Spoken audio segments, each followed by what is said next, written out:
Hello students, it's your teacher Pradeep Kumar. आज हम आपके साथ एक नई यूनिट को लेकर आए हैं, यूनिट 4। इसका वेरी फर्स्ट चैप्टर जो है वो पोएम है, क्राइंग। तो आज हम इस पोएम की मॉडल रीडिंग करेंगे और मॉडल रीडिंग के बाद मैं आपको उसका हिंदी में मीनिंग भी बताऊंगा।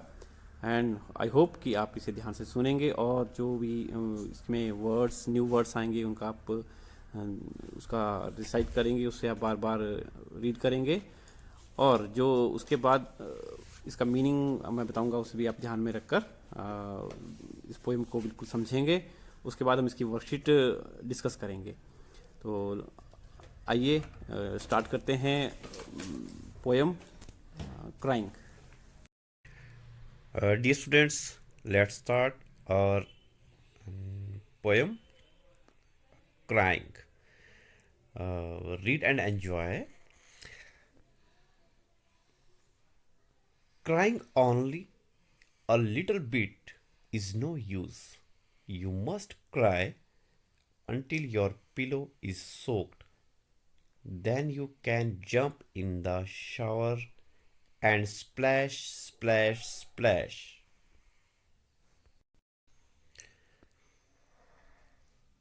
Then you can throw open your window and ha ha ha ha. And if people say, hey, what's going on up there? Ha ha, sing back. Happiness was hiding in the last tear. I wept it. Ha ha. Dear students, अब इसका हिंदी में meaning भी हम करते हैं।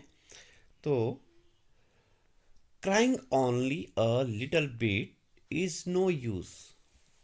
Poet कह रहा है कि थोड़ा सा रोना कोई फायदे की चीज़ नहीं है, उसका कोई मतलब नहीं है कि थोड़ा सा रोए और बस। You must cry until your pillow is soaked. मतलब आपको इतना रोना चाहिए कि आपका जो पिलो है वो पूरा भीग जाए। सोक्ड का मीनिंग पूरा गीला हो जाना। Then you can jump in the shower and splash splash splash. और फिर आपको उस गीले भीगे हुए तकिए में जो उसके जो शावर है, उसकी जो बौछार है, उसमें आपको जंप करना चाहिए।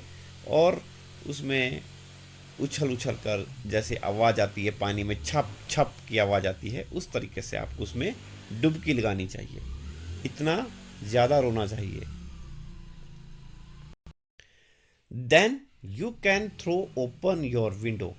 फिर आपको अपनी जो खिड़की है उसे खोल देना चाहिए और जोर से हा हंसना चाहिए। हा करके हंसना चाहिए। एंड इफ पीपल से, और अगर आपको लोग बाहर से देखकर आवाज दे, hey what's going on up there, कि अरे वहां ऊपर क्या हो रहा है, सिंग बैक हा, तो आपको उसी प्रकार से वापिस गाते हुए, हा करते हुए गाना चाहिए। Happiness was hiding in the last tear, की जो खुशी थी वो अंतिम आंसू में, लास्ट जो बूंद थी आंसू की, उसमें छिपी हुई थी। आई वेप्ट इट हा, और मैंने इसे रोकर बाहर निकाल दिया। और मैंने इसे रोकर खुशी अपनी निकाल ली। तो इसमें जो पोइट है वो कहता है कि हमें थोड़ा सा नहीं रोना चाहिए, हमें बहुत ज़्यादा रोना चाहिए। और जब तक कि पूरी खुशी हमें ना मिल जाए तब तक हमें ऐसे अपने आंसुओं को बाहर निकाल कर उसके बाद जो खुशी मिलती है उसकी तलाश करनी चाहिए। Now we will know about the new words in this poem. हम जो इसमें नए वर्ड्स आए हैं उनका मीनिंग हम इसमें जानेंगे, और वर्कशीट्स जो है उसको भी सॉल्व करके आपको बताएंगे। तो let's do the worksheets. Dear students, अब हम इस पोएम में जो वर्ड्स आए हैं, न्यू वर्ड्स, उनको डिस्कस करेंगे। उनका मीनिंग हम इंग्लिश और हिंदी दोनों में डिस्कस करेंगे। The very first word is shower, bath in which water is spread from above, नहाना जहां पानी ऊपर से गिरे। वेप्ट, शेड टीयर्स, क्राइड मतलब रोना। सोक्ड, कंप्लीटली वेट मतलब बिल्कुल गीला, भीगा हुआ। Splash, a sound of falling into water, a sound of falling into water. छप छप या पानी में गिरने की आवाज। हैप्पीनेस, चीयरफुलनेस मतलब खुशी। डियर स्टूडेंट्स, आपकी वर्कशीट्स जो है उसमें वेरी फर्स्ट क्वेश्चन जो है, read the first stanza of the poem crying and fill the blanks. Use your text book. आप अपनी टेक्स्ट बुक को यूज कर सकते हैं और उसका पहला जो स्टेंजा है, पहला पहरा जो है अपनी कविता का, पोएम का, जो क्राइंग पोएम है, उसको आपने पढ़ना है और उसके बाद आपने निम्न खाली स्थान भरने हैं। तो बच्चों, मैं इनको आपके सामने सॉल्व करके दे रहा हूं। यहाँ पर crying only little bit is no use. You must cry until your pillow is soaked. Then you can jump in the shower and splash, splash, splash. So this is your fill in the blanks. आप इस video से ध्यान से देखकर आप अपने worksheet को fill कर सकते हैं। Now the second question in your worksheet is, read the second stanza of the poem crying and correct the sequence of following lines of the poem. Use your textbook. प्यारे बच्चों, कविता crying का दूसरा अनुच्छेद या पद्य पढ़ो और निम्न पंक्तियों को कविता के अनुसार क्रम से लिखो। इसके लिए आप अपनी बुक्स की हेल्प ले सकते हैं और वहां से आपको पूरी हेल्प मिल जाएगी।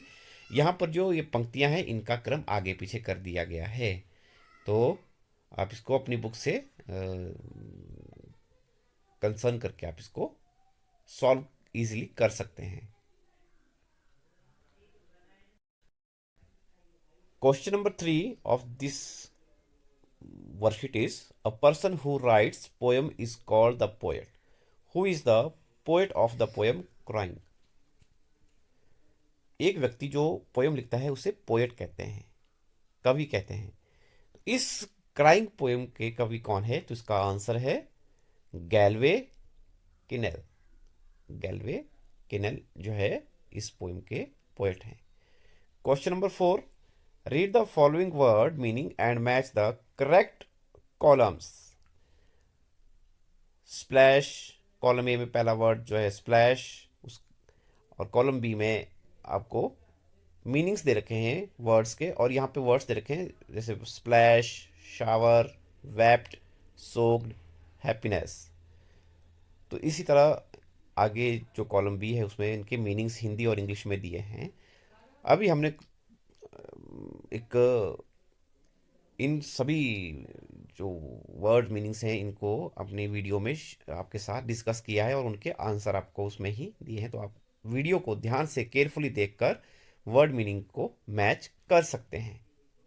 तो आप वीडियो को ध्यान से देखें और इन जो वर्ड्स हैं उनके करेक्ट मीनिंग के साथ मैच करें। तो प्यारे बच्चों, यह आपकी पोएम क्राइंग हमने आज रीडिंग की और उसका मीनिंग हिंदी में किया, और साथ में उसके बेस्ड जो वर्कशीट्स जो हैं उसे हमने डिस्कस किया। आई होप कि आपको इन्हें सॉल्व करने में काफ़ी इजी रहेगा। तो okay, stay home, stay safe,